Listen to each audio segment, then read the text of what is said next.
That's Mike. And that's Drew. And with us today is Jordan Boostmaster. How's it going? Hey, Great, man. Jordan. How you doing? Doing well, thanks. All right. Please welcome Jordan Boostmaster to the podcast. Jordan is a BC-based YouTuber. He is known for hitting the biggest jump lines, his POV videos of trails, traveling to bike parks and trails around the world, and of course, getting a few slams along the way. His channel has over 300 videos with more than 33 million views. Thanks for taking the time to join us today. Yeah, thanks for having me. Yeah, so let's get started in before you were Jordan Boostmaster. So you started riding when you were 14. Yeah, basically, like started mountain biking. I mean, I would ride BMX before that and just have fun riding bikes. But my first mountain bike, yeah, about 14 years old, and finally went to the mountains. So, what was your first mountain bike? So it was a 2004 Norco Wolverine. And so that bike, if you don't know what that is, it's like a hardtail. It just has like 4 inches of front suspension. You know, I actually got a size way too big for me, actually, because the guy at the shop just kind of recommended it to me. And I still to this day don't know why he recommended such a big bike. But if you know anything about bike sizing, that one, it was like a 22-inch frame is how it was described. Okay. Whereas I would probably fit more like a 17, 18-inch frame. Wow. Anyway, so I guess the idea was, it'll last me a long time because as I grow into a full-size adult, then it'll still fit me good. No, it's still too big. But yeah, how was that learning curve starting on that? Yeah, I didn't. Well, because everything was new to me, I didn't know that it was too big. I just kind of thought, whatever, it's cool. I like the big tires. I like my disc brakes. I like my front suspension. That's all I cared about, and I was just riding it. So I didn't even know. How long were you on that bike before you got on one that was more of like an appropriate size? I think it was just like a couple, maybe at least 1 year. Maybe it was 2 years. It might have been 1.5 to 2 years actually. Yeah, because the next bike I bought my friend's bike, who had a way smaller bike. His was basically a 16-inch sized frame. And so I was like, whoa, this bike feels so good. I can't believe it. I love it. So I bought it off of him, and I loved that next bike. That bike was way better because it fit me. Yeah, that's cool. Did you find yourself having to like unlearn bad habits from the bigger bike, or was it just like a really easy transition, like this is how it should have been all along? Yeah, I think it was more easy transition, honestly. Like, oh yeah, this is just how it's supposed to be. That's cool. And so, do you still have that bike? No, I sold that to my brother, actually. I don't think he uses it either anymore. I think it's old. It's junk now. So. Hey, man, it's a wall hanger. That's a beautiful thing. Yeah. That's true, where you started, right? Yeah. So you grew up in the BC area, right? Mm-hmm, yeah. And so, over the past, I don't know, how long you've been riding? 15 years? Yeah, so like 15, 16 years or so now, yeah. So over the past 15, 16 years, how have you seen, like you were in BC as mountain biking was probably becoming a little more popular, and now it's like you can go throw a stick in the woods and you're going to find a trail. You know, how has that culture changed, and how have you seen that grow, and how have you been a part of that? Yeah, I mean, yeah, because mountain biking has definitely grown for sure. I can see that, and the way mountain biking has grown. Like, I guess I'm not sure how familiar you guys are with the whole mountain biking scene, but back in the early 2000s, Freeride was just a much bigger thing. It was all about like, hitting big stunts, big drops. The trails maybe had these crazy wooden features, ladder bridges, and skinnies up in the trees. That was a bit more of a thing back then, like when I started. Okay. And so and one of the reasons why I love mountain biking because I love jumps and I love doing that kind of slope style type stuff, just hitting jumps and features.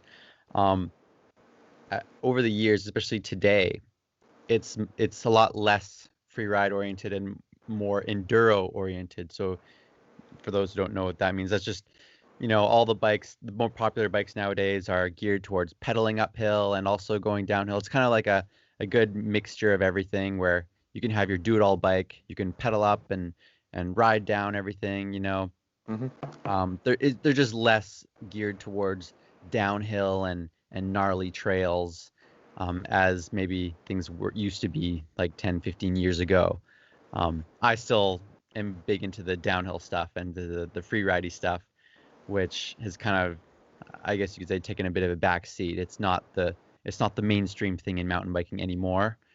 So I can actually see it in like trails. Like trails are a little bit different. I would, you hear some people, myself included, sort of complain about how trails are being a little bit tamed down a bit, because instead of building them for the big downhill bikes, they're building them for these kind of smaller bikes that Joe Schmoes are all riding on now. And, because everyone's got a bike, and otherwise, I don't know, they need trails for them. And so there's easier trails being made, or like, Yeah, that's what I was thinking. It seems like there's so many more people talking about mountain biking these days that maybe those trails have been opened up to so many more people, and has that changed the culture, right? Like, is it pretty open? Can an average Joe with a $500 Trek bike that they bought go and ride these trails and be okay and not get like push out because they're a kook, or what's it? Yeah, I mean, like, yeah, I think that's totally cool. Like, anybody can, ride the trails. Like, I don't know, do you mean by the culture of mountain biking? Like the people, would they be kind of like, oh, we don't want you here kind of idea? Is that kind of what you meant? I mean, I think we're all pretty welcoming. I like to think that we are. I think so, at least. Like, hey, anybody can, even if your bike sucks, like, who cares, whatever. Like, yeah, it's just fun to have more people. Generally, that's what I get from the mountain bike community, is like, oh, it doesn't matter who you are, what kind of bike you have. It's just, we're just here having fun. And I don't know, that's about it. I think we're pretty welcoming in that way. Yeah. Oh, that's good. And so, growing up in BC, do you think like having so many trail systems near you, having all those, the kind of the wood features and the skinnies in the trees and big drops, do you think that gave you so many more fundamentals that made you the mountain biker you are today? Or do you think that people in, let's call it Pennsylvania, will be able to get the fundamentals here? Yeah, I mean, yeah, I think it's true. It does kind of make you who you are in some ways. Like, I always like to say that a good way of starting out for mountain biking is to ride on hardtails, where they don't have any rear suspension, or even, many mountain bikers, many professional racers, they've started on a BMX background. Well, you can actually ride BMX anywhere, so that's cool. It's just about not having any suspension to hide the trail from you, or those small wheels. Yeah. It just teaches you the physics more. So Wow. so technically you could say anybody, no matter where you are, grab a BMX, grab a hardtail, and you could really start to understand how bikes work, how the physics work when you land on something or when you jump on something. So, in those ways, it doesn't really matter where you're from, I guess. So that's a good thing. But yeah, there's definitely something to be said about how, what kind of trails you grow up riding too. And then you kind of become accustomed to that, and maybe you become attracted to that, or you just get good at this and good at that, and I don't know. I mean, it makes sense, if you grow up on pipeline like Jamie O'Brien, you're gonna be a great pipeline surfer. So yeah. But all right, so one more question about this kind of side is, you talk about hardtails. When did you get your first full suspension bike? What was that timeline? Yeah, so that would have been about 3 years after I started mountain biking, and then it was a 2007 Norco Shore, and I was super excited about that. So it was like 7 inches of travel, front and rear. Wow. And I was like so stoked on it. It was just the coolest thing ever. What size wheels were you rocking? So those are 26-inch wheels. Everything was 26-inch wheels back then. Yeah. That's one of the things that changed in the industry, is how all of a sudden there's all these new wheel sizes. and widths. Now there's like widths, and it's a different game. We'll get into tech later, though. Yeah. Questions about that. Yeah, it's super interesting. So one of the things that we wanted to talk about was 2008. You attended a bike operations course. Yeah. Mm-hmm. Can you elaborate? Like, what exactly is that? How did you find that course? Yeah, that's a new concept to me. Yeah. So yeah, because I think it was like one of the only one of its kind, or maybe one of two in North America. Cool. It's just a 1 year long program, and then it was right nearby where I lived on the Sunshine Coast. It's just a ferry ride off of Vancouver, so it's like pretty close to where I am. It's just this local university offered this mountain bike operations program, and thought, hey, that looked pretty fun. The tuition wasn't like too bad, so I just went, did it anyway. I wasn't sure if I was gonna actually like use it for my career or not, but I just thought it's a fun thing anyway, and live with like a bunch of mountain bikers, and we did some trail building. So like, yeah, because the courses that they had there, the funnest ones that everyone loved was there's a trail building course, there's a guiding and teaching course. So that was all fun. And then there was some boring classes like learning tourism stuff, and there's like a law course, there's like an English course, there's environmental stuff, and yeah, I don't know, there's a bunch of stuff that like nobody cared about. Everyone just liked the trail building and the guiding courses and all that kind of stuff. But All the stuff that the mountain bikers wanted to do. yeah. And I would imagine college age kids. Yeah. Well, probably me too, because that was one of the first places my mind went was trail building. Like, it's such an interesting, I don't know, like what I was wondering was how do you make the measurements? How do you make the angles? Do you figure that out beforehand, or do you just kind of build a feature, build a jump, and then say, we need some guinea pigs to sort of tweak this and make it perfect? Like, what's your approach to building different aspects of a trail? For example, a big jump. Yeah. So like, I guess a lot of that kind of comes with experience. Like, especially when you talk to like pros, they really know like dimensions and measurements more than I do for sure. I'm not terribly experienced of a trail builder compared to other people, but yeah, I don't know. I guess for me, like, actually, me and my friends, we are making like a new trail at my local trail system, and we're building some jumps and stuff like that. And honestly, it's just kind of just going by how it looks, and it's just based off of our experience because we've been riding for a long time, and generally we get it right, but not always. And then because then sometimes when you ride it, you realize, oh, you don't quite have the speed that you thought you would, or maybe you have too much speed. And then yeah, maybe sometimes you want to change up the landing or the lip, and that's fine. But yeah, so I'm not like I'm definitely not a pro builder in that way. But when it comes to other people, some people just know right off the bat. I don't quite know what they know. I'm not quite as experienced as they are, but I did find it really interesting how it's just sort of intuition. It's very artistic in a sense. mm-hmm. And I think I was watching one of your videos recently from about a month ago when you guys were building some parts of that trail, and there was just a guy who was like, yeah, I'll be the guinea pig, and it didn't work out. But I was like, I admire that so much. I admire that you're just like, yeah, let's go for it. Let's try it out and then test the results. Yeah, pretty Take much. a slam for the team. Yeah. So you also attended a film school. Mm-hmm. And what did you study there, and how long did you study there?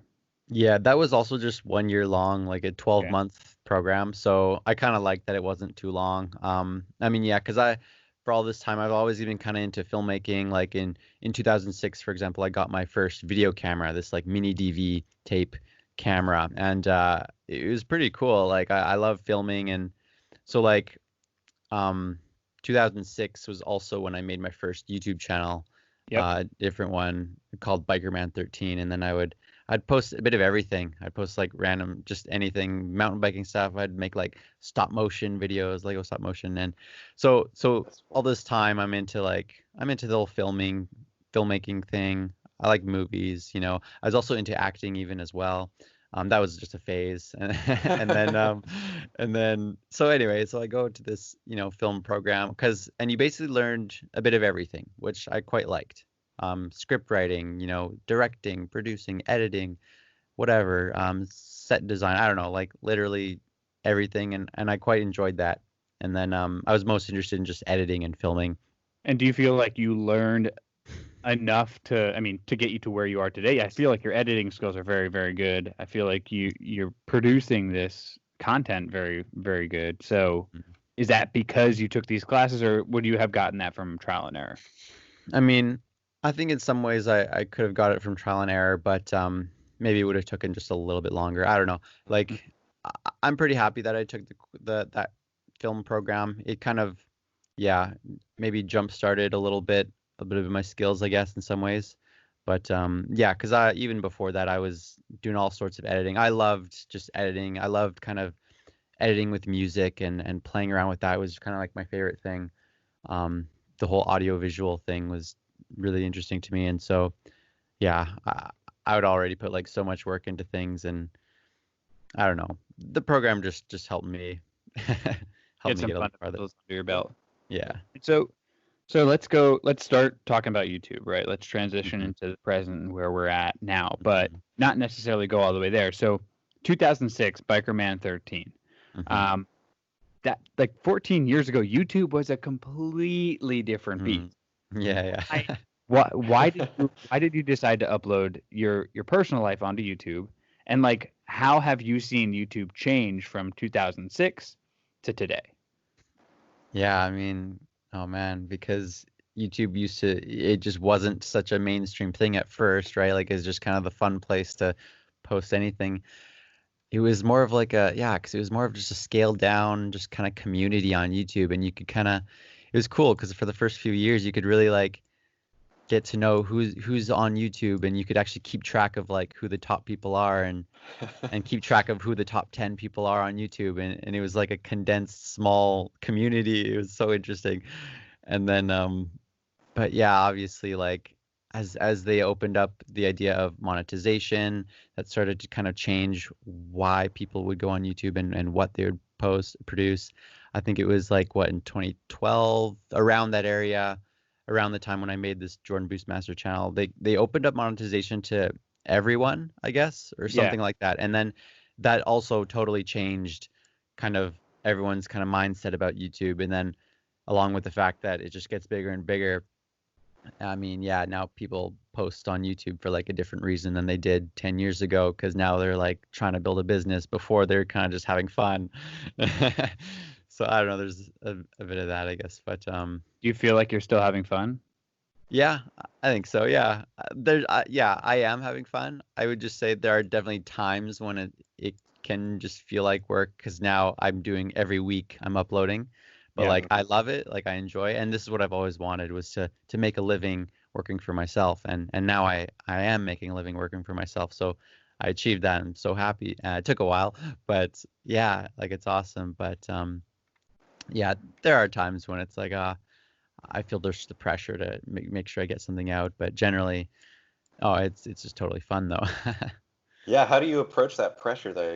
Like how do you make yourself keep a consistent schedule with the YouTube channel versus just like wanting to get out and ride all the time?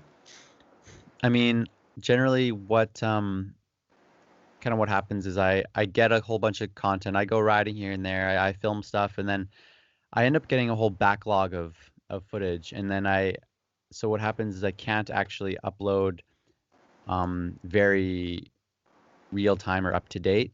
So when I upload a video, it probably happened like 3 weeks ago at the very least, I or gotcha. like a month ago.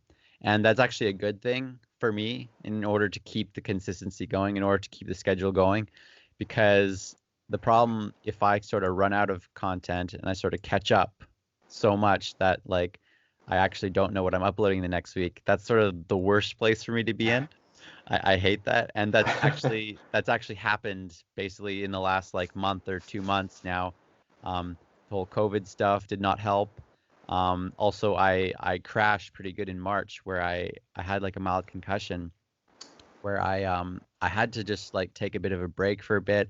I couldn't focus as well on the computer, so I had to kind of take a step back. Yeah. And so I wasn't riding very much either. And then it's kind of the point where crap, like I'm not really getting any content because I'm not riding much, and now I need to figure out what I'm doing. So some of my recent videos, like in the last month, you'll see me. I did some like little builds on like a local jump trail. Like I was repairing some jumps.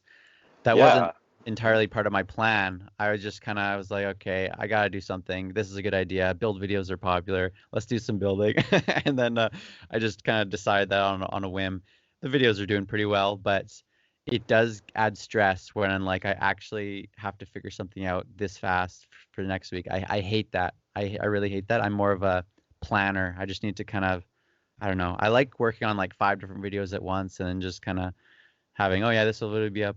This video will be up in maybe like 3 weeks from now. You know, this one I'm getting done. Maybe I'll put that one up like next week and it's almost done anyway. And I don't know. I like just having a backlog of stuff and then just kind of taking it easy a little bit more. Yeah, and that earlier this year, and with what's been going on with you, it sounds like that's quite a confluence of events to make it difficult to come up with content. I can't even imagine. Yeah. But you were right. I mean, that build series are always going to be popular. People like what Drew said earlier. They want to learn how to do it so that they can go and do it themselves in their backyard, or they can go do it somewhere else. So that it's a great way to build the content on your channel. Yeah, and that's actually why I decided to actually like finally make a new trail at my local system. I've been wanting to do it for a while actually, but yeah, like I haven't made any videos of that yet, but I'm gonna make like a series.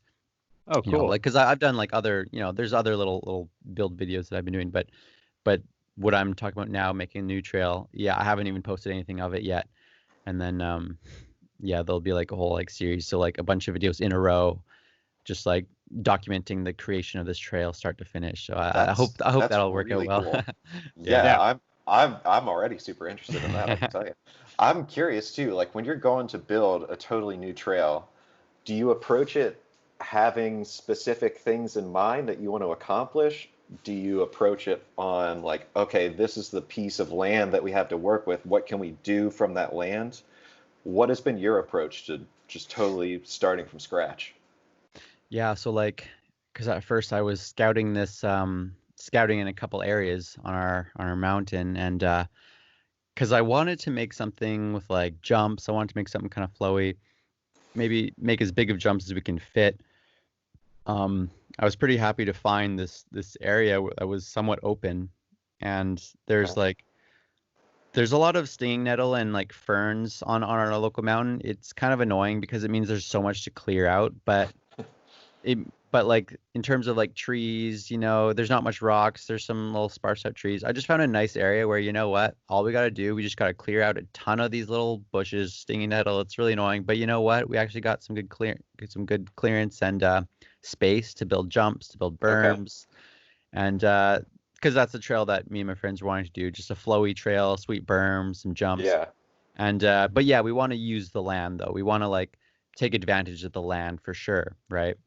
Yeah. And then see like, you know, where can we make like a, you know, nice jump, where it can be a sweet berm that makes sense, and then kind of how can we all flow this together? Because, you know, yeah, we just want to use the land, and I don't know.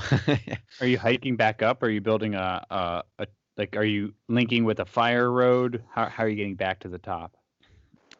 Yeah, so basically it's gonna start off of an existing trail, so kind of like halfway down an existing trail, we're gonna have it branch off to this trail, and then this trail ends, I guess, on another like, it ends basically on a climbing trail where a few other trails also end on. So cool. I don't know, it's all within everything else, and yeah. That's pretty cool. So you started Biker Man 13, and then it took you 6 years to get to the Jordan Boostmaster channel, which you opened up, which this is the first channel I've ever seen it. I don't know if this is a normal thing, but you opened up with like an intro to you, right? You're like, hey, I thought that was awesome. That was your first video you posted. But where did the idea why did you decide to break off of Biker Man and start a secondary channel? Yeah, I guess it's like I needed to kind of start fresh and rebrand myself, I guess is kind of what I wanted. I just realized like, okay, I do want to take this more seriously. I want to like really, you know, get far in this and work for myself, hopefully on YouTube. And then with my Biker Man 13, I mean, my growth was pretty slow, and like I only ever got to 1,400 subscribers ever on that thing. And I don't know, but YouTube was also smaller back then anyway. But yeah, and I just realized like, okay, if I'm gonna start fresh, I need to have like a consistent kind of content, which is all mountain bike content. Biker Man 13, I had like a wide variety of stuff. I ended up deleting a number of stuff from there. But and also another thing was like, copyright issues, like, oh, I want to start fresh, have no copyright issues, and like make sure all the music that I use is going to be like royalty free and not, and I want to be able to like monetize all my videos, because that Okay. was another whole Yeah, thing, that is makes like sense. like back then especially, it was harder to find good music that you can monetize with. That was the whole issue. It's less of a problem now with websites like Epidemic Sound or things like that, but back then it was actually pretty hard. And I don't know, I just wanted to just start fresh, rebrand myself. The nickname Boostmaster, I got that actually while I was in the mountain bike operations program. Like my roommates gave it to me because I would hit big jumps and stuff. Yeah, that's awesome. So yeah, I thought that was actually a pretty cool nickname for them to give me, and I've always kind of thought I want to make money off of that name and stuff, and so and so I use that as my name, as my channel name now, and yeah, I think it was a good name, so I'm pretty happy with that. It seems very fitting watching some of the lines that you hit. Oh my So gosh, yeah. that was literally my next question. I'm glad that Yeah, Uh, yeah. so it seems like you have accomplished that goal pretty quickly in life. Like, Hmm. Jordan Boostmaster is your full income, and that's a dream come true. And I think that one of the things that we like to resonate on the podcast here is you just got to start somewhere, Hmm. and you did that with Bikerman, and then that's an extremely business savvy thing to do, is rebrand yourself, go down that whole path. It must have been a very long, I mean, it took 6 years to have that thought process, right? Yeah, I mean, like, well, Bikerman 13, I don't know. I'm not really taking it much seriously. Like, I don't know. I just wasn't sure entirely what I was really gonna do. But yeah, at a certain point, I was like, okay, I do want to take it seriously. And then, oh wait, but you know what? It's actually probably smart to do new channel. And at the time when I had like 1,400 subscribers on Bikerman 13, while that sounds like nothing compared to what I am now, at the time I was thinking, man, is this really a good choice? Because I'm gonna lose 1,400 subscribers. Like, Oh yeah. but like now it's like, oh, who cares? That's nothing. Of course, of course I should make a new You channel. can't redirect them. But yeah, like at the time I'm thinking, man, that's a lot of viewers I'm losing now, and this kind of established base I'm losing now. But but yeah, I mean it's worth it, and especially when you can, rebrand yourself. I would like re-upload older videos with like different music onto my Jordan Boostmaster channel, and I don't know, I had a decent following on Facebook, so I'd like tell them, yo, I got a new channel, and because there's websites like pinkbike.com. Are you familiar with Pinkbike at all? No. Okay, No, I'm well, not either. yeah, so Pinkbike is like the biggest mountain biking website in the world, basically. And that is actually where I posted all my original videos on as well. Okay. So it's not just a whole YouTube thing. It's also back in Pinkbike days, I would post in like back in 2009, 2010. I would make some pretty popular videos on there. And so I would get some good attention from that website. And then I would kind of try to get people to come to my YouTube channel and all that kind of stuff. But so I already had like a decent following, not just on YouTube, but people already knew who I was elsewhere. And but anyway, but yeah, even the Jordan Boostmaster channel took a while. It was actually kind of frustrating how long that took, because 2012 when I made it, and then it was only 2019, March 2019, that I finally went full time on that channel. So Oh, that wow. was a number of years. Yeah. So the Uh, growth wasn't quite as fast as I was hoping it would have been, though. and so over that time from 2012 to present day, you've had a couple videos hit 1 million, right? Hmm. Yeah. So obviously this is a slow churning process, and what was the first video? What was that feeling when you watched it go from 999,999 to 1 million? What'd that feel like? Yeah, I mean, I don't know. It's just it's an accomplishment, I guess. Yeah, like that was really sick. Like the first thing to reach 1 million, and yeah, I think that was my bike breaking crash. I believe that's what it was. The first one to get 1 million, because Yeah. yeah. But now I have a few others, which is nice. But I don't It's know. fitting first video though. Yeah, Fitting yeah, Oh yeah. pretty much. I love how you reference that one in your video where you go to buy the used bike and you're like, I definitely took care of all of my bikes. Yeah, yeah. I thought that was very, very creative. What So made you transition to want to do the channel full time? Well, I mean, I've always wanted to do that though. I shouldn't say want to do that, but like actually making the step to like going on full time. I mean, I guess it's just really just about finances. Just does this add up? Can I actually sustain? Yeah. Because 2018 was like 2017 was finally kind of a bit of a turning point where I put more effort into it again.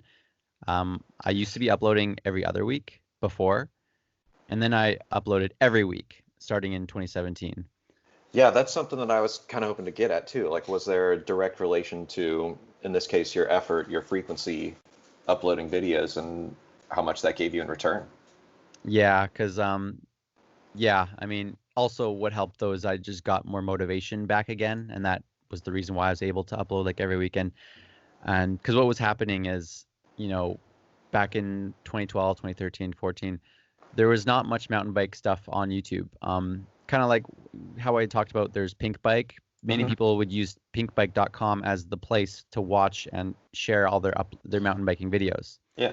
And so YouTube itself was not so big with the mountain bikes scene. But then, yeah, and then YouTube started to get bigger and bigger with regards to, well, with everything really. But Hmm. then also with mountain biking stuff, Pink Bike would not be the center anymore for mountain bike content. YouTube, you'd find all sorts of interesting stuff on YouTube. And then other YouTubers would get bigger and bigger, and then they would pass me in popularity. I'd be like, I'd get a bit jealous, like, what the heck is going on? Because I did this longer than they are. But and So that's the motivation, right? I mean, a little bit, like, I'm no longer on top. Like, what's going on? But so then I would actually, it was 2017 that I actually met up with some other bigger mountain bike YouTubers, people that had passed me, they got bigger than me, and there's some collaborations that could finally happen because before that there's like no one to collaborate with. Yeah, And cool. so now there's like a whole community you can collaborate and you can learn off each other and feed off each other, and that's pretty cool. So then I actually just changed up my content. I had to change it up. I started to add voiceovers. I started to, you know, I would use more of the GoPro POV stuff more and more and more because I didn't start out using any of that, right? But Yeah. so that was the whole thing, and uploading, you know, every week. Yeah, there's all that kind of stuff. Yeah, We that's did start cool. with the Hero too. Yeah. Yeah. Back in like 2013, 2012, I got my Hero 2. That was a good Which is camera. crazy. They've come a long way. Yeah. Um, so on this topic of like content and how you when you put it up, one question I had was so your intro video, how often are you changing that, and how do you decide what makes it and what goes? Yeah, just like those like 5-second clip there at the beginning. I've made like 20 different versions, but they're like you probably couldn't tell the difference. I probably don't change it enough. I think I should probably update it more honestly, but I've been kind of meaning to make a new intro honestly, and I haven't really gotten around to it. I guess because I need like a I need to be inspired by like a music track, and so that the current music track Okay. that you're hearing just kind of inspired me to make what I made. But I don't know. I just wanted some super like banger stuff, like the biggest, you know, big jump and interesting stuff. I don't know. I For that intro, I just kind of edit it to the music. So if you I don't know if it's true for everyone, but if you mute the music, the idea is that you could almost like hear the music by Yeah, just that's really cool. visuals. Oh, That's kind of the idea that I kind of want to go for. I don't know if it truly works, but that's what I Yeah, I think intend. So so. like the movements of my bikes, and then there's this one part where it's like I'm riding super rough stuff because the guitar goes like and that kind of stuff. So there's a bit of like special editing and timing that I do with that intro to make it kind of interesting. Yeah, no, that's very cool. It totally works too. That one clip of you, I think it's when you're going down somewhere in Utah, right? Where to me, the first time I saw it, I was like, is he riding down above the clouds? It looked like you were on like a mountaintop, like going through some clouds or something. Took my eyes a few Uh, seconds to adjust, but yeah, yeah, it's a cool yeah. clip. let's that's a great transition, Drew. Let's talk about when you go to Utah, right? You've never ridden this trail. You've never ridden this area. So like, are you sending this full first try? Like you're just gonna like, hey, I'm just gonna go for it. do a couple of like warm up laps with my legs in the parking lot, like, or is this Yeah. like, okay, I'm gonna hike up? What's the strategy there? I mean, because yeah, the stuff we rode in Utah, like there wasn't really trails. It was just kind of like stunts and like one hit wonders, like kind of in the middle of nowhere. So it's like it's not much of a trail, but like otherwise it's just kind of looking at it and then riding it, I guess. But like yeah, we'd look at it, we'd figure out like, okay, yeah, I think you can go in with this speed, with that speed, whatever. And I don't know, and then we'd try it, I guess, and generally like I would ride with my friends, and one of my friends had already been there before, for example, so he already had some experience, and so we weren't like all going in new kind of idea, but yeah. Yeah, I love watching the point of view videos. I think they're so cool, but as an outsider, as somebody that has no experience mountain biking, it's incredibly intimidating and very impressive. And it's so fast paced, and especially on some of the trails where the trail is so narrow and it's going back and forth so much like this, it Mm. blows my mind that you can just go down, just like send it at full speed in one go like that. So then, yeah, I start wondering like, how do you approach a brand new trail? Do you take it in increments? Do you go like section by section and say, I'm going to master this section, and then I'm going to master this section plus the next one, and then plus the next two? How do you get to the point Mm. where you can just send it from top to bottom like that? I mean, I guess it depends what kind of trail we're talking about, because if we're talking about like big jumps on a trail, yeah, that's where like there's a lot of repetition, like riding this jump over and over. Like for example, if you've seen some like Kamloop stuff, Yep. like from last year, there's the trail called Fistful of Dollars, where there's just like huge jumps.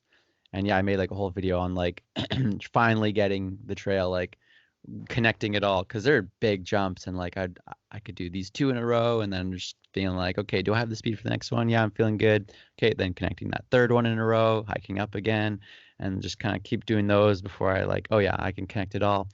But yeah, that's the case for those big jump stuff. But if it's a trail where there's no jumps, if yeah, whatever, just kind of ride the whole thing, and you can always ride trails better and better. But generally, I can just go and ride any trail beginning to end, if assuming that there's no scary stunts that you need to watch out for, I guess. It all looks pretty scary stuff to me. Yeah, they all look pretty terrifying to me. Especially there was one video I watched where it was I think it was some secret trail, and you had to like field goal these two trees, Oh, okay, yeah, yeah, and some guy like clips it with his shoulder. yeah, that's true. And but that whole trail looked absolutely terrifying to me. The narrow, Hmm. I don't know the correct terminology. I'm sorry, I'm Yeah. getting mixed up. But the narrow like boardwalks, Hmm. crazy. Yeah, that's the kind of trail where it's like, oh, I absolutely would have to do like one stunt at a time, like connect Okay. it, or not necessarily one stunt at a time, but like, because generally when I'm in the zone, I'm riding. Sometimes I'll just go for it, even though I didn't plan on sending it all. Sometimes if I'm just really feeling it, I'll just keep going and going because it just works, and I Yeah. just have that kind of confidence. But otherwise, no. Like for that trail, for example, I would, do this. What was it? There's this one jump, that goal posting jump, like you said. I would do that, and then I would feel confident for the next little one. I forget if I just sent the last one right away now, but yeah, that's the kind of stuff where I don't do everything at once. Yeah. Okay. That Yeah, makes total sense. But yeah, when you go to like Whistler or Kamloops, right? There's other systems that you're warming up on. You're not going right to Fistful of Dollars. You're not going right to the pro line at Whistler. Um, hmm you're warming up other places, and that's kind of like, oh, hey, I've never ridden this blue. I'm just gonna send it because I know it's a blue. Is that kind of the mentality that you have? yeah. Basically, if it's like it's just a blue trail, yeah, we're just gonna go ride everything. We're just gonna send it all, like all the jumps, because I know that, like especially at lift access bike parks, they're kind of a bit safer, you could say. So like, Hmm. so for example, the jumps generally are all tabletop jumps. Okay. Unless it's like maybe a double black trail, then there might be some gaps, but they'll like tell you like with some signs, oh, there's gap jumps. Generally, they're all tabletops though, and yeah, blues are no problem for me, so we'll just go ride everything.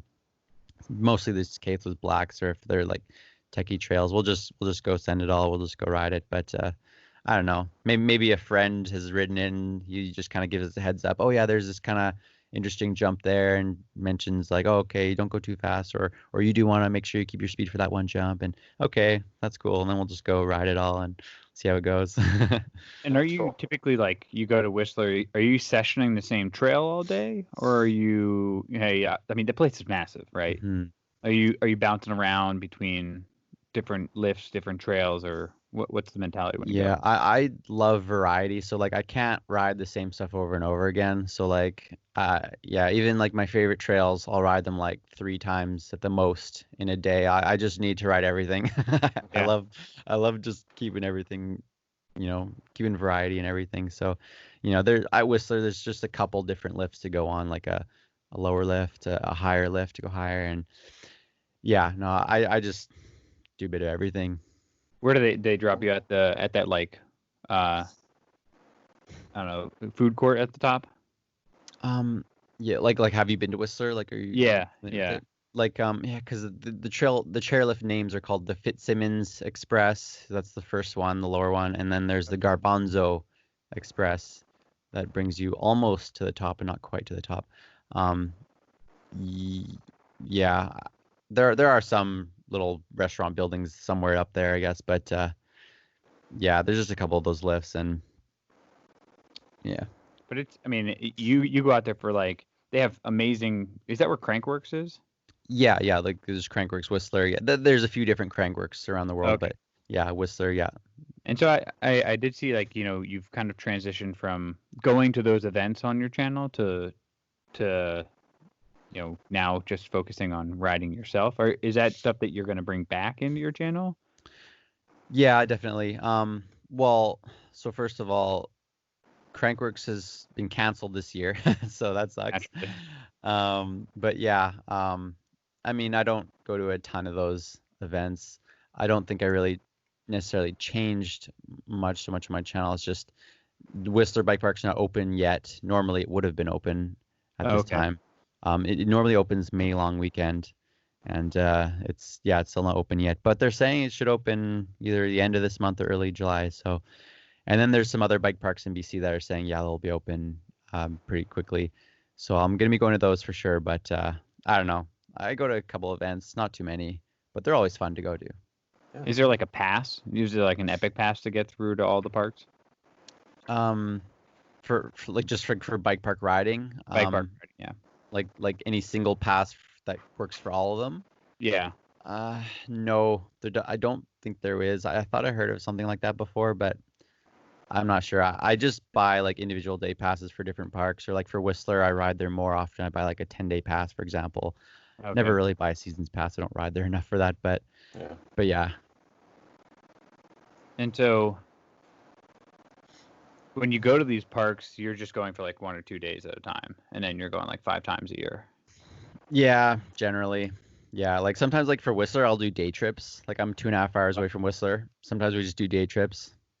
And or Yeah. yeah, like sometimes we'll go to like a few, maybe 4 or 5 hours away. There's like Sun Peaks Bike Park near Kamloops. There's Silver Star Bike Park near Vernon, BC. Yeah, some of those will like stay a night or two, and those are always good fun. And Oh, that sounds cool. yeah. And so in the winter, what are you doing in the winter then? Do you ski? Are you like lifting and riding a stationary bike? Are you doing training at all? So I don't really train. I've never really been into working out, and I mean maybe I should be. Actually, I got some weights recently because I do want to work on some upper body strength, especially because I would have some crashes and injuries, and I just get so pissed off that I just get like torn muscles and bruises, and I just want to toughen up, I guess, on some of that stuff. But Yeah, it seems incredibly physical. Yeah. yeah, but otherwise, like I can mostly ride year long. Like where I'm at is the most mild part of Canada, so it doesn't have too much snow where I am, but it does get pretty wet in the winter. So definitely, I do not ride very much in the winter. It's just pretty wet. Um, so otherwise, I don't know. I don't do too much training. I'm just kind of I'm just kind of okay with just not riding too much. But Yeah. I mean, I own a snowboard. I rarely ever go snowboarding though. I don't know. I'm just more into mountain biking, I guess. So Yeah, I went with one of my buddies who snowboards a lot, and he kind of told me that the trail mentality of that kind of sighting down the trail is very similar to snowboarding through trees. Yeah, okay. And so maybe I thought maybe that you would have a correlation between doing them in the winter. Keep your mind on that kind of mentality of weaving and stuff. But Yeah, I'm not that good at snowboarding to be able to go through the trees like that. So I'll just hit a tree. yeah, and then you miss out on biking. Yeah. Oh man. Okay, so we talked a little bit about bikes in the beginning. Mm-hmm. Unless Drew, you have any other riding technique or trail? No, I wanted to ask about training, but that was about all I had for riding technique. Yeah. Do you have a road bike?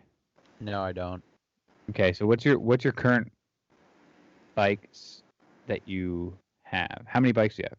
So, okay, so I just finished building out my new downhill bike. I just released that video like last week. My Rocky Mountain Maiden. So that's my downhill bike. I also have a older downhill bike, a 2013 Da Vinci Wilson. I'd ride once in a while. And then so I am just building up a new Enduro bike.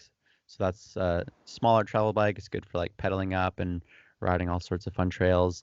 I haven't revealed that yet because it's not done being built. But I also have a BMX that I don't ride too often. That's kind of my bike I just take on the road for a bit of exercise here and there, just kind of bust out, get some fresh air. I'm not good at BMX though, but once in a while I'll ride it. But yeah, otherwise that would be no. And then I got a hardtail, a Diamondback carbon stinger hardtail. Diamondback gave me that hardtail earlier this year as a sweet deal. So I'm gonna make a certain amount of videos with it. So I've made a few videos so far. But yeah, that's a good hardtail. Has about 140 mil fork on it. It's a good carbon hardtail. So yeah, basically once that enduro bike is done being built, I'll have essentially 4 mountain bikes, 3 of them that I would ride mostly. Yeah. Okay.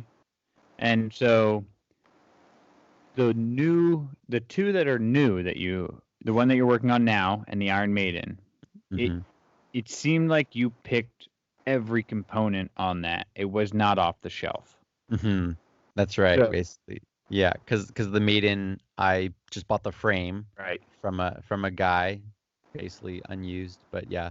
And then that sounded like a great deal, by the way. yeah.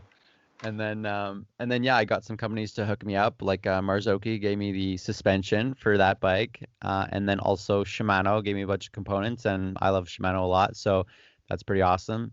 And then yeah, otherwise I bought some of the other components. Yeah, I just chose exactly what I wanted, and yeah, you can't buy the bike as it is, like off the shelf. It's a more custom build for sure. So I that brand you're only buying the frame. Sorry, Drew. Go ahead. Sorry, what? Like, yeah, I just bought the frame from that brand. Yeah. Yeah, I was curious about the reasoning behind the 2 different size wheels. If you could explain that, because that was a strange concept to me as an outsider. Yeah, it's not many people do that. It's a pretty unique thing for sure. And so yeah, it's just called the Mullet Bike, the Mullet setup. And so the origins of this, you can go back into the early 2000s, like around the time when I was getting into mountain biking. There was bikes called like the Specialized Big Hit, and that would come with a 26-inch front and a 24-inch rear wheel. Wow. And so yeah, that was like an early 2000s mullet bike, and that's how they would come. And that was not like a custom build. That was like how they're made. And there's a few other bikes like that with the 24-inch rear, 26-inch front. And I mean, yeah, I guess, they're a little bit more, I guess you could say, playful in the back, and that it's easier to kind of like whip them around. Well, also smaller wheels are stronger. That's another thing. So like if you're like casing stuff, you're like coming up short, the smaller wheels can withstand impacts. That might have been some of the reasons. I'm not too sure, That makes sense. But otherwise, the bigger wheel in the front can help to kind of monster truck over things a little bit better. They can just they have better rollover clearance, right? So that's kind of one idea. And yeah, I thought it would just be so unique to try, because there's, I don't know, there's just like little teases here and there about like people thinking, hey, it would be fun to try a mullet bike, it would be interesting to try this, but like not many people actually do it. There are some racers actually who do that mullet bike setup, but with a 29-inch front and with a 27.5-inch rear. Say for enduro racers, some of them do that when normally maybe they were on full 29ers, and then they're like, oh, I actually like that 27.5, that smaller wheel on the back. And then for me, you know, it's not about racing, it's just free riding. So, you know, I have the slightly smaller wheels, but I don't know, it's just kind of a fun thing. I'm just trying it out because I've never ridden anything like it, so I'm excited to like really see how I like it. Yeah, that's pretty cool. How about the color scheme on the bike? Yeah. At the end of the video, you said you were thinking about doing like the fade from the red to the yellow. Have you done that yet? No, not yet, because yeah, I guess those would be. I need to talk to this this graphics artist and kind of talk to him about my ideas, and we'll see. That'll cost a bit of money, but yeah, I haven't got that figured out just yet, but I hope to do that. Will you paint it or will you sticker it? So like I could just get different stickers, really, and basically just put them over top. Okay. Something like that, at least temporarily. That's what I could do. And so, when did you start this process of not buying a bike off the shelf? Because it sounded like the first two bikes you started with, right, in 2000, the hardtail and then the full suspension. Those were off the shelf bikes, right? Mm-hmm. Yeah. Mm-hmm. When did you transition from off the shelf to fully custom? I guess that would have been only a few years ago, really. Like generally, yeah, I would just buy a complete bike, whether it's from a shop or maybe something used, like that Da Vinci Wilson, which is now my most popular video. You know, that was, I mean, now that is entirely custom, but otherwise I just bought the whole bike from the guy. But otherwise, like last year, for example, I got some free frames from Evolve, and so then they gave me free frames, which is an awesome hookup, and then I got free suspension from another company, DVO, and then the guys at Evolve basically just said to me, okay, just give me your, you know, I can give them my custom orders for what parts I wanted, and then they'd give me a good deal on these parts. And I'm not all the best at like figuring out exactly what parts I want, because even though I've been riding a long time, I don't know everything about everything. Like I don't know. I just kind of took their recommendations. Like, you know, I like this brand of brakes, so yeah, maybe we could do that. Whatever. I didn't care too much, but yeah, last year I just kind of custom made my Evolve bikes, and I don't know, for this year, not that I need custom build bikes, but just kind of the way it's going now, I guess. Well, when I you thought it was pretty cool watching you just put it together with those custom parts too. It's interesting watching a frame turn into a completely riding bike. Yeah. So, if you buy, I think one of the things that our listeners might be interested in, if you go and buy a mountain bike, just at a shop, what would be the first upgrade? You know, what's the best upgrade you can put onto it? It doesn't need to be, you know, the most expensive, but what would be the best value for you? In your sometimes it might be a better pair of tires. That could be one upgrade. Like I guess we're talking like if we buy a brand new bike from a store, everything's new already. Yeah. And then just to like kind of suit it more for you, I guess. Like because tires could be it. If you maybe it doesn't come with very grippy tires, that could be an issue. Or little things like what kind of grips, or it could be like a handlebar width. There's different kinds of handlebars, different amounts of rise or how wide they are. Otherwise, you know, upgrading your brakes could be a pretty nice thing. That can give you more confidence. If you know that your braking power is better, that could give you more confidence to go faster because you know you can stop easier, for example. That's a good point. Yeah. I don't know. Yeah. And you only need to know when you need to stop, when it's too late. Yeah. How do you personally find that confidence and like overcome your fear approaching a new jump or? and just getting over the fear of crazy crashes. You've had some absolutely crazy, gnarly crashes. Mm-hmm. Do you rely on knowing your gear very well, or is it a combination of something else? I mean, yeah, sort of. Um, like I know how my suspension's set up. I pay attention to like, not that it's like ridiculously important, but I can change the rebound a little bit here and there. Sometimes I'll purposely like slow down the rebound just like a couple notches for this jump because I've been feeling like, oh, I don't know, maybe I should change that or change the compression. That's not necessarily that big of an issue, but otherwise, I I don't know. I don't even know how to answer it honestly. Like I just kind of sometimes I just don't. I try not to actually think about it too much, because that Yeah, can just kind of that's mess me up, right? no, that's a great answer though. Is being able to get to that point where you don't have to think about it as much, right? Yeah. Yeah. But Confidence is in the riding.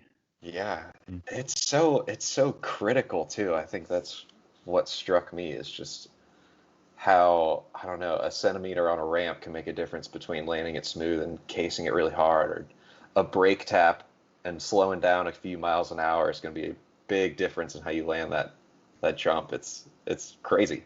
It's very Mhm. impressive. Yeah. Or if you make the jump. Yeah, yeah. Yeah. Mhm.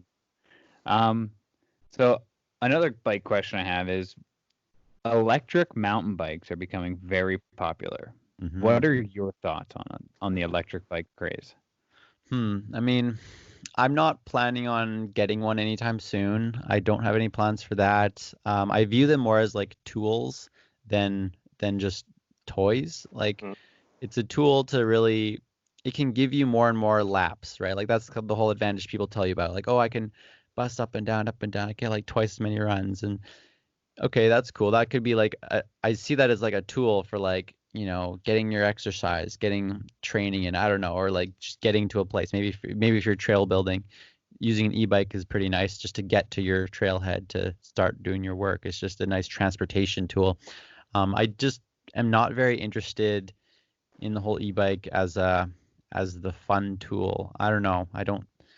I'm okay with like taking a bit longer to hike up because I'm all about the descents and like Mhm. I don't know. I'm also not much of like a weight weenie, so I don't want to say like, oh, then the weight really sucks. Like, because they are heavier bikes for sure. Right. But I'll also just say I don't actually care that much about weight too much. So maybe that's not too much of an issue to me. But I don't know. I'm just not too interested in them for the time being, really. Is weight a big? I mean, I know it's in road cycling. It's ounces is a huge Mhm. factor. Are there a lot of weight weenies in the mountain bike world? Yeah, there kind of is. And Wow. like like my new downhill bike that I released last week. I didn't mention how much it weighed, but I did weigh it. It's about 38.7 pounds. So I don't know how that sounds to you guys, but That sounds heavy to me. and it actually is pretty heavy compared to other mountain bikes. Yeah.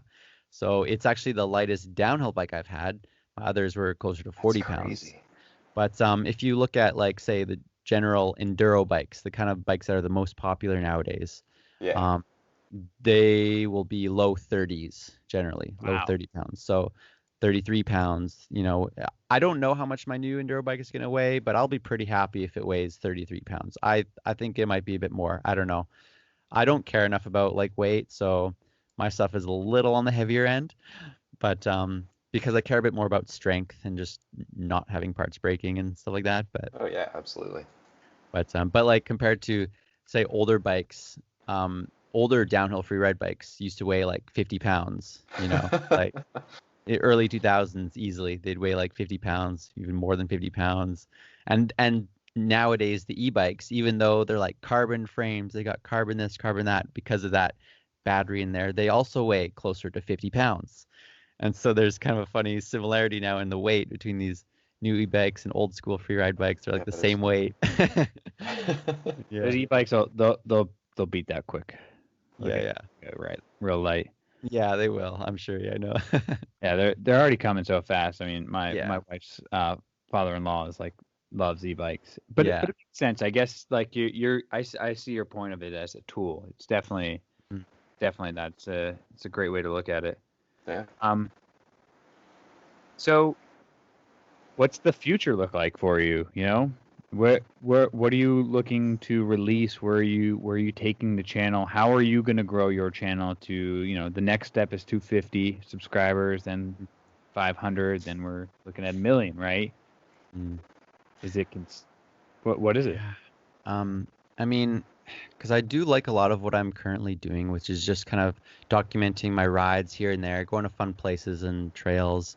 Certainly, I've been getting good success so far with that, and I don't really want to change that so much, but I do want to have a bit more fun with like some unique kind of videos. Like I don't want them to always be just, you know, we're just riding another new trail today. Like I want to do some more unique stuff, like what kind of bikes I'm riding. So just with how I'm riding this Mullet bike that I've released, that's kind of an element of what I mean, that I'm trying some more interesting things. Like, yes, obviously I'm riding the bikes, we're riding trails, I'm filming the trails, but it's not just riding on anything. It's riding on something a little bit more unique. It's riding on a Mullet bike with a 26-inch rear and 27.5 front tire, and that's going to be a little bit more interesting. So I was actually surprised because I posted on Instagram that one image. It's like going viral. That just the image of me with my bike saying, hey, it's a 26-inch and 27.5. That image is going viral. People are interested in seeing that kind of unique thing. And so it's just kind of taking my content, making it a little bit more interesting, because I'm riding a kind of bike that most people are not riding. I want to do a bit more of that, actually. Ride some more interesting kind of stuff. And so I can do that because I don't have any kind of exclusive bike sponsorships where I like have to ride this or that. And that's what I like. I like just being free to do that kind of stuff and get kind of quirky with what I'm riding. And so I kind of like that I don't have those sponsors. So I kind of rely a bit more on like a Patreon page where, you know, fans just kind of fan funding stuff. And but I don't know, that kind of stuff. Also, I'm wanting to actually make a second channel. I might just call it Jordan Boostmaster Raw. I'm not 100% sure on the naming, but just a second channel where I can just upload like raw GoPro clips of just like riding a trail. It's actually what I used to be doing, except now kind of putting it on a second channel. Well, that's and cool. then I don't know, and then that way I can kind of do different content all at once, but then reserving my main channel for like the bigger, you know, stories, the documented rides where I don't know, just progressing through this and that. And yeah, awesome. That's a good idea. And so, what about any other trips? Are you planning to visit any of the bike parks in like Colorado or go down into the Seattle area? There's a couple bike parks out there. I definitely want to explore more there for sure. I've been wanting to go to like Colorado, for example. I definitely been wanting to go there. I've been wanting to go to Highland Mountain Bike Park on the East Coast there. Yeah, and like Utah, a bit more. Arizona, I wanted to go there a bit. I haven't ridden in California at all. Yeah, there's definitely places I wanted to go. I have not been traveling enough, and I would like to do more of that. You know, I really got to do that. I got to get out more. Yeah, So that would be great for my channel for sure. Just to go to more unique places. You know. I got kind of a straightforward question. How do you travel with a mountain bike? How do you travel with your gear? Yeah, I mean, it's best with like a proper truck, like pickup truck. That's always really nice. Like I just have a Honda Civic right now, and I just have like a bike rack for 2 bikes, you know, and that actually has worked pretty well for like the smaller day trips here and there or within British Columbia. But yeah, it becomes a bit annoying going elsewhere. I mean, there's flying. You could fly and then put your bikes in a bike bag. It's kind of annoying. I went to Costa Rica actually back in February, and then obviously. Yeah, how'd you do it then? So yeah, like I have a bike bag. You take off like your wheels, your pedals, your handlebar, stuff it in a bike bag, and it comes on the plane with you. You know, you pay extra and stuff and all that, and yeah, that's about it. Well, they get every dollar out of you. Yes, they can. Yeah. Well, I look forward to watching the Raw channel and any other content that you put out. It's insane to watch. It's very fun to watch. Thanks. Yeah. That's awesome. Yeah. Yeah. And congratulations on, being YouTube 100%. That's an amazingly cool goal accomplished for you. And I'm glad that we're, on the podcast like pretty recently from then. Yeah. Yeah, I'm stoked. Yeah, thanks for having me on. It was pretty fun. Yeah, no problem. And Thanks, Jordan. we'll be posting this on our YouTube page, and make sure you follow Jordan on YouTube naturally. And check out his social media so you can get a little glimpse into the day in the life and see what else he's putting out there. So thanks so much, and we really appreciate your time. Thanks, Jordan. Thanks a lot, guys. Yeah.